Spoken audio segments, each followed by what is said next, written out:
Manchester. Yes, we are back and we have loads in today's show. Loads. We're talking soaps with Hayley Cartwright. Oh, there's so much going on in Soapland. So many unanswered questions. I demand answers. Well, do not worry because I think Hayley is going to be able to give them all to you. She ain't giving nothing to me, I tell you. Our guests today include travel company Pride Breaks and the former Lord Mayor of Manchester, Carl Austin Behan. Yes, he is here today to talk about the Queen Bee project. I can't believe there's 100 statues of me dotted all over Manchester. Such an honour! No, what? Queen Bees? Yes, that's what I said. 100 statues of me dotted all over Manchester. Oh dear, so wrong. Buzz, it's that kind of bee, you know? Besides, I thought you were a duchess. Oh my god, I just got relegated online. And also, you're not really 6 foot, are you? Not only relegated, now I've been shortlisted. What can I say? Anyway, we have got our Colin here today. He's talking about the Commonwealth Games. And of course, we have all the news from our Lydia. We do. It's going to be good. Plus, today our Jeffrey's teaching us about wing liner and guy liner. Strangely enough, both interests of mine. And are you having problems with your Amazon Echo? Amazon Echo. Here we go again. How do I put up with him? What are you doing now? I'm being an Amazon Echo. Oh dear. Do you know what? It's a really good job that Dan Westwood is talking about these spooky goings on with the voice assisted devices. You'll learn something. All this and more tonight on Your Manchester.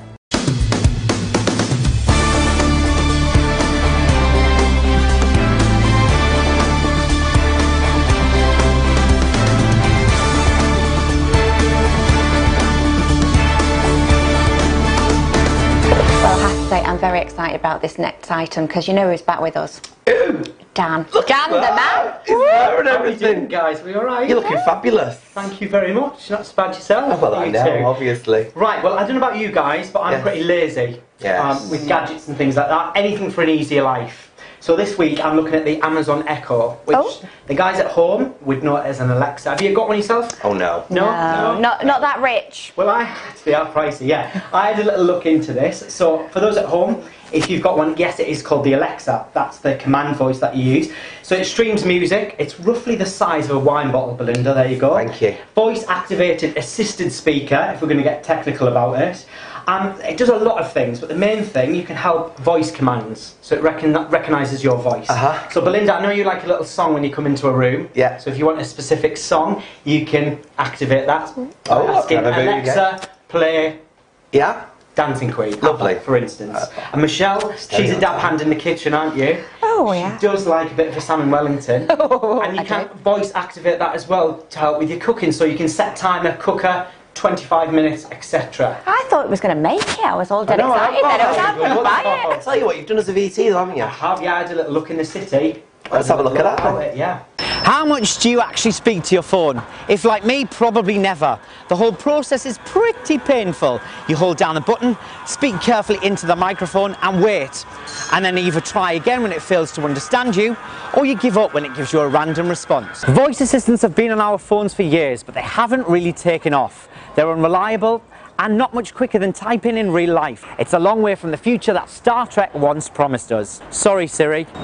And now we take a look at the Amazon Echo. It's a wireless speaker, you can stream music and the radio and so on. You can wake up Echo by saying Alexa. This is the name of the Amazon virtual assistant. You can also change this to Echo or Amazon. The blue light means it's ready for command. Setting up the Echo is a doddle. The box contains the Echo itself, a power cable and a tiny instruction manual. It's really simple to get going. You download the Amazon Alexa app. Some BT Home Hub users have experienced problems, but don't worry, there's a little solution online. But is this the case, as many customers have experienced spooky going-ons with their Alexa? The online retailer got in touch and they're working to fix this problem. You guys at home got in touch too, and you sent me lots of hilarious tweets. Sierra Quinn got in touch on Twitter, @SierraQuinn. Amanda and I were sitting in the room just talking and whatnot, and my Amazon Alexa started laughing. She's scared. Gavin Hightower also got in touch. He's got a problem. He's lying in bed about to fall asleep when Alexa on my Amazon Echo Dot lets out a very loud and creepy laugh. There's a good chance I might get murdered tonight. Hopefully not, Gavin. And @Mandy Moo dropped me a line as well. She said, "Hey Amazon Echo, is there a reason Alexa has been laughing randomly? Is this how it all begins? Do you have the instructions for what to do when my Echo tries to take over the world? And finally, guys, if you're having problems at home with your Alexa, get in touch. We want to hear from you. So there you have it, the good and the bad of the Amazon Echo. Don't forget, I'll be here with all your gadget dilemmas. Is your Dyson in danger, or are you in a mix-up with your MacBook? Get in touch at yourmanchester.com.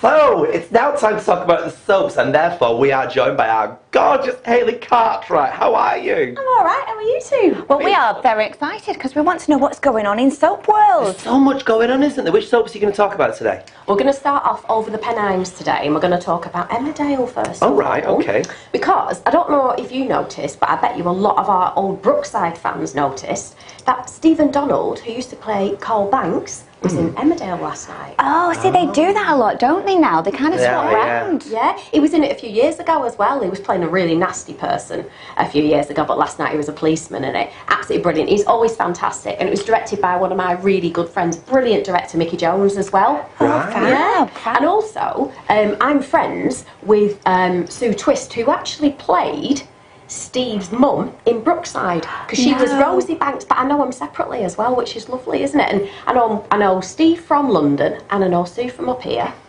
and I think God, you know everybody, don't you? Why do you think you've got me in? Wow. I mean, honestly, It's amazing how many people you know. do you know what? I think last year it was, they hadn't seen each other, those two, for 20 years, and I managed to set them both up, and they both met, and they were just so I bet excited you were chuffed, and weren't lovely. you? I was chuffed, and they were chuffed as well, and they were like, oh my gosh, Oh, brilliant. But do you know what? It's all kicking off in the Dales, because I know Lauren's had a bit of a time of it, hasn't she? She's been struggling, actually, with the grief. It's been about a year now since Ashley's death. So And I can't believe that. Never. It's been about a year, so yeah, that's all going on. Wasn't she getting it still. on with the guy that runs the shop, though, the cafe? Yes. Yeah. Wasn't she getting on with him the other day? Yeah. It's always the quiet ones. Isn't it? Oh, then with the quiz. Michelle. Yes. Is that right? Well, I also want to move on to Corrie. Yes, well, of course you would, wouldn't you, being a recurring actress in it? I am kind of, Yes. yes, I'm classed as recurring, I guess, now. Hopefully be back again this year. Yeah, you know, well, yeah. fingers crossed. Because, well, I want to talk about Corrie because I want to... It's a really interesting storyline at the moment with David Platt, you know, the rape of David. And I think it's really important because, you know, male rape, it's not very often shown and discussed in dramas on television, and I think it's really important, and they're doing it so well, as Corrie do, you know, and Jack, who plays David, is just absolutely wonderful at it. Well, we saw it when he Kylie, with the whole murder of Kylie, and he really came into his own, didn't he? It's very powerful scenes, and I do believe, I've heard on the grapevine, that David is going to turn nasty through this, and Did we be get a Bad murder on David the back? cards. I think so. Bad David's He's come actually back. put Gary in hospital on Yeah, he had a Monday. boxing match, didn't he? yeah, And knocked I him missed out. that Yeah. one. Well, he weren't supposed to be in the ring because he's got epilepsy, hasn't he? But he actually forced himself in the ring, and he's knocked Gary out completely, and Gary's in hospital, so obviously that's all kicking off. And then the last thing we saw on Monday was he was in the police station. Sarah being Louise interviewed. looking not very happy about very it, is she? happy, not very She'll be happy. torn, and of course Gail's going to be torn totally, isn't she? Absolutely, she'll be torn as well. And Do you know, it's going to be really hard work when it gets to the soap awards, and when's that coming up now? it normally goes out in June. But you can vote, actually. I do have to say, you can go online, and if you Google Soap Awards, you can vote. And you can vote for, it's a long list at the moment, so you can vote for your favourite actor and your favourite actress and your favourite soap at the moment, and then all the other subcategories will come in nearer the time as well. But I do think, like, the storyline, that's going to be a real whammy this year, because there's Very much lots so. of good storylines that we've had in those soaps. Honestly, absolutely wonderful. I mean, when you think about Pat Phelan's storyline as well, Connor, who plays him, my gosh, is he a lovely man. Well, it's all going on, isn't it? Well, I mean, that's basically, there's just that much going on in the soaps, and people should watch them, and I'm sure people will. Don't Absolutely. But you will come back next week, because we need to talk about Hollyoaks, and we also need to talk about... Maybe EastEnders? Oh, I perhaps? love it. Everyone wants the Duff Duffs. We do. Thank you very much, Hales. You're welcome, See my you dear. soon. See ya. Thank you.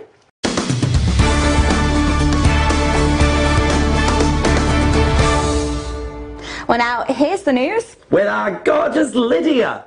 Hello, I'm Lydia Burns-Myrillo, and this is your Manchester News. The news you might not have heard anywhere else. One for you first, Belinda. I think you'll really appreciate it. A gin vending machine dispensing free G&Ts will come to Manchester this weekend.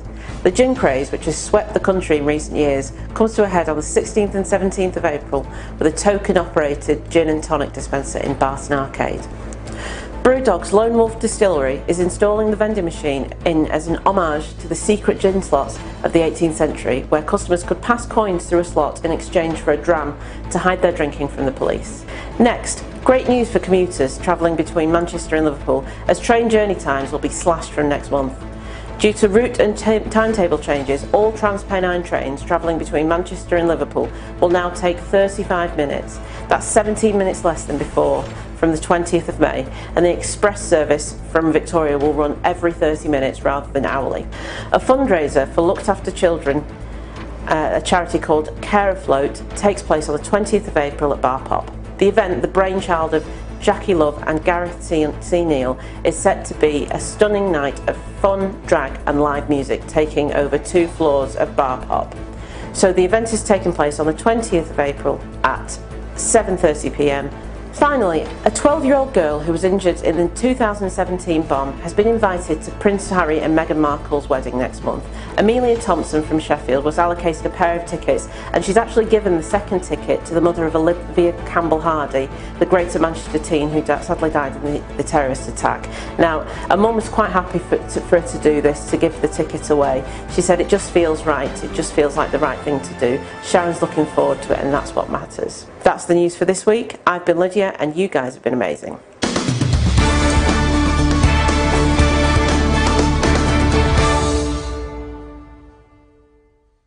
Well, next up is Chris, Head of Operations for Pride Breaks. Chris created Pride Breaks with purpose to provide diversity, to provide unity. And to allow people like me within the LGBT community to build new relationships through travel. Yes, well, hello and welcome, Hello. Chris. Thanks for having me. So tell us about it then. What is Pride Breaks? So we created Pride Breaks around 8 months ago with an idea to bring people within the LGBT community, bringing them together and taking them to places that they may not have travelled before. I think nowadays there's a lot of stipulation in the travel industry, particularly within the LGBT community, that you can't travel safely. And what we want to do is bring to our passengers that you can travel in groups safely. There are places outside of the UK, such as Amsterdam Pride, that you can travel to, and obviously it's all about meeting people within the community as well. So is it just the Prides that you concentrate on? For now, yes. I think it tends to be a very seasonal thing that people will save up over the course of the year, and then summer they'll spend a little bit more money. And is it something as well that, if you're on your own as a solo traveller, is this probably a good idea where you can meet up with groups of people? Absolutely. So 50% of the people that are signed up on the trip already are solo people, not in relationships. They just want to go, have fun, meet new people, and get a little bit of culture. So a bit of a Lonely Hearts Club. Yes. Aww. Yeah, and in terms of the reaction, has it been really positive? Because I imagine that there has been a need for this, hasn't there? Yeah, and I think a lot of people are still trying to grasp what it is that we do because it's so new. The businesses within Manchester have been amazing. Canal Street Media have been brilliant. LGBT Foundation to provide links and services to people. The LGBT Foundation are actually pushing our services to people who've been in long-term relationships and have finished, and obviously they don't have friendships within the community, but as well people that are struggling to come out, or family life's a little bit difficult for them to surround themselves with people that have been through the exact same is something that will be great for them. So it just focuses on the LGBTQI plus community and it brings them a lovely time, a lovely holiday. Absolutely. What's some of the stuff they can get up to on these holidays? So Amsterdam Pride has a massive canal parade. Obviously it's a little bit different in Manchester. Yes. So there's over 70 boats that will come down the canals, and there'll be parades, music, and then of course you can jump onto one of the trips that we do. So you can go to the Heineken experience, you can go to the red light district if you're feeling a bit cheeky. I should imagine people will do, being in Amsterdam. It's kind of what's expected, isn't it? You're always cheeky. I'm always feeling cheeky, yes. I'm drawn to a red light. I don't know what that's all about, to be honest with you. When in Amsterdam. But yeah, it is a really great kind of experience for people who don't really have big relationships within the community too. Now, I'm going to put you on the spot here. Top tips for travelling. Have you got any top tips? Be a bit of a tourist. I don't think there's anything wrong with taking selfies. People get a little bit cringy, but I say go for it. Yeah. Look at the fun things to do, and particularly with our trip, just throw yourself in. You're going to be on a coach, you're going to be on a ferry with people that you've never met and people of different groups that you've never thought to kind of engage with. Just go for it and have fun. And how do people find your site then? Fun, colourful, yeah. That's pretty much what we're about. And I think it gives a kind of an introduction of what it is and what we're doing. And what's the ultimate goal for you? We want to hear back at the end of the summer, you know, people's stories on, you know, what they got up to, the new friendship groups that they made. If we can get that, you know, even 30 people to even say the new friendships that have been made, my job's done there. Fantastic. And you are online then, so is that where people go to yourself, and what's your website? So our website's pridebreaks.com. You can book solo if you want to, or you can do group bookings if you want to take a friend. Oh. Sounds good. I know where you're going to be going this summer. Well, it gives me something to do, doesn't it? I tell you, it's either that or skiing or working these days. It's all very, very busy. But I might give them a go, you know.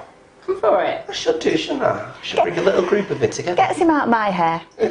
Might bring you along for the fun as well. Oh, I think you'd enjoy that. Yeah. Belle and Shell hit the road running, eh? Oh, I can Live see tour. that now, absolutely. It sounds fabulous. Well, thanks very much for coming for in. having me. Thank you. Oh, cheers, Chris. Cheers. And welcome back to your weekly makeup fix for you makeup addicts out there. Today we're going to talk about all things eyeliner. We're going to be covering your tricks and tips on how to get the perfect wing eyeliner, and for you gents out there, I'll be covering guy liner. My go-to eyeliner product is a gel liner. You can pick up a Maybelline gel liner from Superdrug for about £9, or for people who like the high-end products a little bit more, you can go in with the Alamasca Precision Liner, and that's about £21, and you can get that from Selfridges. So we're just going to pick up some of the product on your eyeliner brush. You can either use a angled brush or a eyeliner brush like this one. I'm just going to pop it on the back of my hand, warm the product up first, and get it on both sides of the brush. Then I need you to look straight ahead. Just look at me, open eyes. I like to do my wing liner with open eyes, so then you can see where your crease sits, because sometimes when you put your wing liner, you can lose the wing itself. So I'm just going to map it out, and I like to follow the lower lash line and then bring it up towards the brow bone. And you usually want to line it up with your lower lash line. If you make mistakes, it's okay. Because you can clean that up with concealer later. So you want to draw this line first, the back of the wing, and following the lower lash line, and then from the top you got to bring it, and I'm going to get you to close your eyes now, and then you just got to drag it down, and then you go from the inner corner and join that line up. So you should get a line shape like this.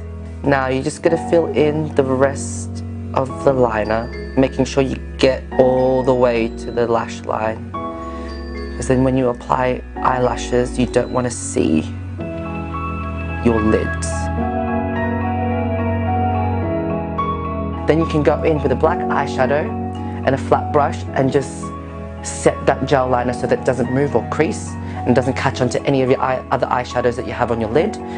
And then for your lower lash line, you can go in with a pencil liner. I go in with a MAC Kohl pencil, and you're just going to run this on the waterline all the way.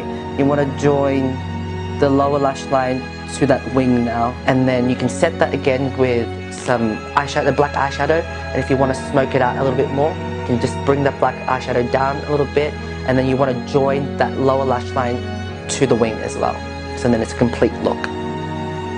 Don't worry gents, I've got you covered. We're moving on to guy liner now. You're going to take your MAC Kohl pencil again. You're just going to go in, you're going to pull down your lower lash line. You go in, just line that waterline.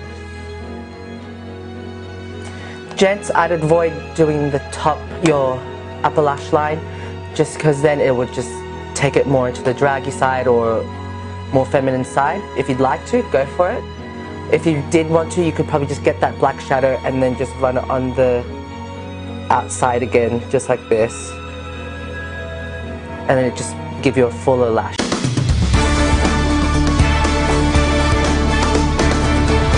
So bringing us the action from the sport of this week, we have the lovely Colin. Now you're wearing blue. Do I take that as you were very sad at the weekend? Slightly, yes, just slightly. I've got to admit that my preference is blue rather than red. See, I liked what we're him. talking about? Well, we're talking football. Football? Football, yeah. Oh, the and it derby. was the derby on Saturday. Yes. It was all there, Clash of the Titans, City versus United, first versus second. And how did it pan out? Well, victory for City. We'd win the championship, you see. Win it, Premier League, champions. United needed the victory, obviously, to keep that second place. Well, at half-time, Vinny had scored. And then the other chap whose name I can't remember. I'm not such a good sportsman. But City are leading 2-0 at half-time, and champagne's on ice, and this, that and the other. And the tide turned.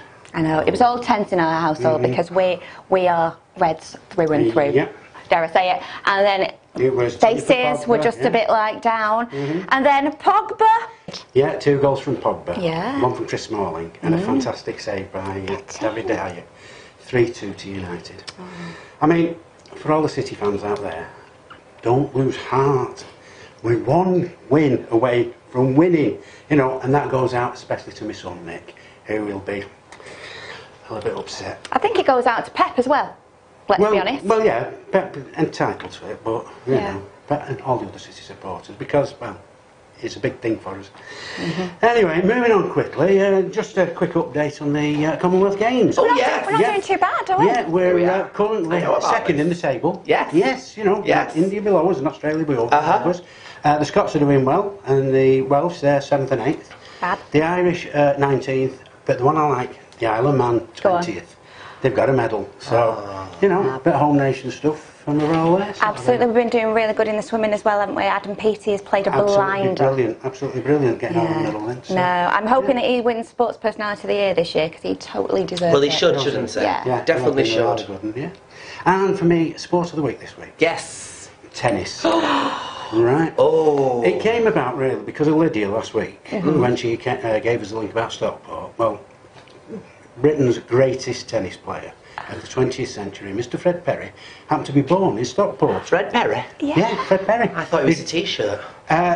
So do an awful lot of people. Yeah, I grew up thinking it was a sports label, but no, he's actually a genuine chap. Came from Stockport, well, born in Stockport, and in 1929 he won the World Table Tennis Championship, and then he focused on tennis, and that was his first year qualifying for Wimbledon. Yeah, back in the days when the rackets were wooden. Well, yeah, proper. Yeah, tennis. absolutely. He managed to win 8 titles, and Grand Slam titles and what have you. And he became a bit of a celebrity, you know, within his own right. So in 1938 he moved over to America, became a citizen of the US of A. During the war he was drafted into the RAF, sorry, not the RAF, the American Air Force, should I say. And he just sort of like, he just kept a good lifestyle over there. Oh, fantastic. And it all started off in good old Stockport. Fantastic. Well, that's fabulous. Thank you very much then, Colin. We've got to wrap it up because we're struck for time. Oh, it's all right. The other 4 pages will wait another time. We will. What are you going to do with us next week? Oh, it's a toss-up. Do you fancy a bit of sailing? Or would you like a little bit of equestrian?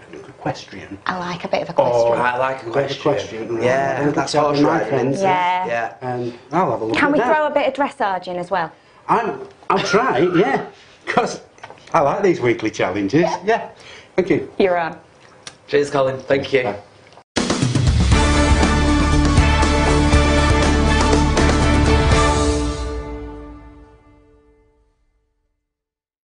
Well, thank you, Titters. Our final guest has had many honours bestowed on him. Yes, but many of you will know him as the former Lord Mayor of Manchester. So please welcome Carl Austin Behan. Hello. Hi, good afternoon. How are you? I'm very good. You're looking very smart in your nice Manchester bee. Top. A bit of a campness, bit of a Yes. flashy bee there. Everyone seems to be going crazy for the bees in Manchester at the moment. Why is that, do you Yeah, think? because we've got a big parade coming up called Bee in the City, and it's basically 6-foot bees, and they're being decorated throughout. Remember the cow parade we did a few years ago? Yes. Cow parade. It's very similar to that. So what they've done is there's roughly 95 6-foot bees that are being decorated by various artists, designed by various people, and what it is, it's a massive way of raising money for charity, because what happens is we've got two main sort of major sponsors, and then these other sort of businesses can then buy into it and then sort of sponsor one of the bees for a company to sort of get involved with and get behind. And then between July right the way through till September, they're going to be on a trail that's going to be on a map that people can go through. They can sort of find out something a little bit about the bee, what relevance it is to either the business or the person that sponsored it or the community. That sounds absolutely fantastic. But I know that you're involved on a personal level to this, because you're trying to raise some money, aren't you, for specifically community bees? Yeah, because what I found out quite late on in the process was that there was going to be 10 community bees that basically, if the community can get someone to support it and fund it, then they can choose where the bee goes, what the relevance of the bee is, and at the end of it, they get to retain it. So rather than quite a lot of the big sponsorship deals where you're talking like £25,000 or £7,000, the community ones can be you can get for £4,000, and it sort of stays within that community. So what I've done is I've tried to do it a little bit differently, because I wanted the Manchester's gay village and the LGBT community to get involved. I thought, you know, it's going to be very difficult to get that amount of money from one particular owner or one particular sort of supporter, but also I didn't really want it just to be sort of like one brand to sort of take over a bee. If we can have it in the village, in the heart of like Sackville Gardens, in the heart of the village. So what I did then was I looked at it and I thought, right, if we can get 4 or 5 sponsors paying £500, then we get 10 or 12 partners paying £250, and then try and get sort of quite a lot of smaller donations of say £50, where either individuals sponsor it or they can sort of put it in memory of someone. Because I think that's one thing that a lot of people within the village have always said, that we need somewhere where, you know, we've got the age memorial, we've got the memorial for the transgender, but we've not got something just for people who may have just lost someone or in memory of someone over the years. So I think it's a nice, easy way, because I think there's a lot of other things we can do in the village to remember people, but I think it's a nice, easy way and a good way of starting something up that we can build on that. So basically what we've got to do is we've got 2 big plinths at the side, at the bottom of the bee. So we'll get the sponsors who've paid the £500, their names will go on there. And then at the bottom of the shape of the bee, I don't know if you've seen the bee at all, what the bee will look like. We'll do some colouring later. We will. It's like a colouring book. This is what we're going to send out to the people who are going to put in for a bid to design it. So what I want to do here is like put little honeycombs, but have bigger honeycombs for the people who've paid the £250, and then smaller ones as we go through. It's a great idea. But then what I also want to do, because I've realised that there's a lot of charities and organisations within the LGBT community that don't have that sort of money or the resources. So everyone who pays the £250 will automatically get the one of the smaller honeycombs as well to donate to or in memory of one of the other charities. So me as a company, we've done it, and then what we're also going to do is we're then going to put one of the smaller ones to the Manchester Parents Group. So it just means that we've got full recognition on this bee, that we'll be part of the parade, that will sort of generate an interest within the community. And what happens after the parade then? Well, after the parade, the majority of all 85 of the other ones will go up for auction, and they get auctioned off, and then the money then that's raised goes to the Lord Mayor's Charity Fund, which is to help across the whole of Manchester with different groups and communities. But the community ones get to stay within the community and try and it's a part of the legacy of what the bee was about and why communities feel it's important to get behind it. That is absolutely fantastic, and I know that this community bee is really important to you, and people can still donate. I had a bit of a look at your site on GoFundMe, and you still need a few more donators to get you to that point. Is it 6,000 you're trying to raise? Well, I'm trying to raise 6,500, but what I've realised is we'll probably need, over a period of about 3 years, probably another £1,500 just to maintain it, just to make and sure. And how do people find out about doing this? Well, I've set up a Facebook page, so it's so you can just Facebook. It's LGBTQ plus hashtag Queen Bee. So I thought we'll go with the Queen Bee, obviously. They can find it on my Facebook page, which is just Carl Austin Bean. Yeah. Or they can just go on the GoFundMe and be in the city. So lots of ways to find it. Yeah, because I think I'm one of the very few GoFundMe with the bees. I think a lot of people have already had the sponsorship put in there. All right, well, thank you very much, Carl. Thank you very much. I can't wait to see it. Yeah. It'll be fantastic. Quick plug there though. Yes. If we've got anyone that's interested in doing the design, because I really want the artist and the designer and the people that actually are part of it. I've got basic ideas for the honeycomb. But to get full recognition of our community, if there's any designers or any artists or any painters out there that want to get a part of it, get in touch with me as well. Excellent. Thank you very much. Thank you. Thank you.